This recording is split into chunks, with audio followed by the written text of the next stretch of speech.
આજ રોજ છોટાઉદેપુર અગ્નિશમન અને તાત્કાલિક સેવા વિભાગના સવારના 6 કલાકને 23 મિનિટે મુખ્ય કંટ્રોલ રૂમમાં એક એવો કોલ મળતા કે બોડેલીના ઢોકલિયા ચોકડી પાસે અંબે વિન્સ હોન્ડાના શોરૂમમાં આગ લાગેલ છે। તો તાત્કાલિક ધોરણે મેં અને અમારી ફાયરની ટીમ તાત્કાલિક સ્થળ પર આવી આગ વિકરાળ સ્વરૂપમાં હતી, પણ જે તે બોડેલીના એપીએમસીનું ફાયર ફાઇટર તેમજ અહીંના લોકલ સ્ટાફની થોડી ફાયર ફાઇટિંગ પ્રક્રિયા ચાલુ હતી, પણ એ લોકોથી આગ કાબૂ ના થઈ। તો તાત્કાલિક અમારો સંપર્ક કરતા અમારી ફાયરની ટીમ તાત્કાલિક સ્થળ પર આવી આગને કાબૂ કરી અને આગને કંટ્રોલ કરેલ છે। હાલમાં આગ કુલિંગ કરી રહી છે। આગ વિકરાળ સ્વરૂપ હતું એને કંટ્રોલ કરી કુલિંગ પદ્ધતિથી આગને કાબૂ કરેલ છે, કુલિંગ કરી રહેલ છે।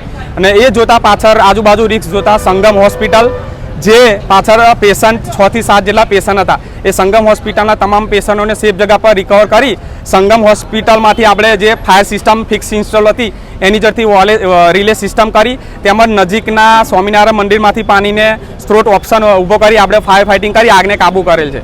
હાલમાં water cooling system relay system કરી આગને ટોટલ કંટ્રોલ કરેલ છે। નુકસાનની શું વાત છે?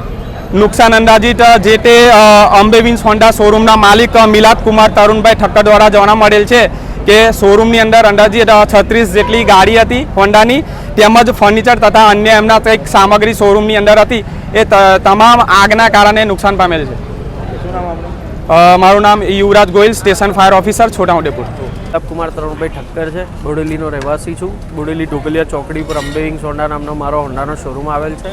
હોન્ડા સાથે લગભગ અમે છેલ્લા 17 વર્ષથી જોડાયેલા છે। આજે સવારે 5:30 વાગ્યાની આસપાસ હોન્ડા શોરૂમની અંદર આગ લાગતા અમારા પાડોશીનો ફોન આવતા અમે અહીંયા દોડી આવેલ અને જોયું તો ખૂબ મોટા ભાગની અંદર આગ લાગેલી। ત્યારબાદ અમે બોડેલી એપીએમસી માર્કેટમાં અને છોટાઉદેપુર ફાયર બ્રિગેડને જાણ કરતાં એ લોકો તરત ઘટના સ્થળે દોડી આવેલ છે અને અત્યારે લગભગ 3 કલાકની મહેનત બાદ આ આગને કાબૂમાં લઈ લીધેલ છે। ટોટલ અમારી પાસે અત્યારે શોરૂમમાં 36 ગાડીનો સ્ટોક તથા ફર્નિચર અને અન્ય સરસામાન અમારો હતો। જોવા જઈએ તો લગભગ આજની તારીખમાં 50 થી 60 લાખ રૂપિયાનું આમાં ટોટલ નુકસાન થયેલ છે।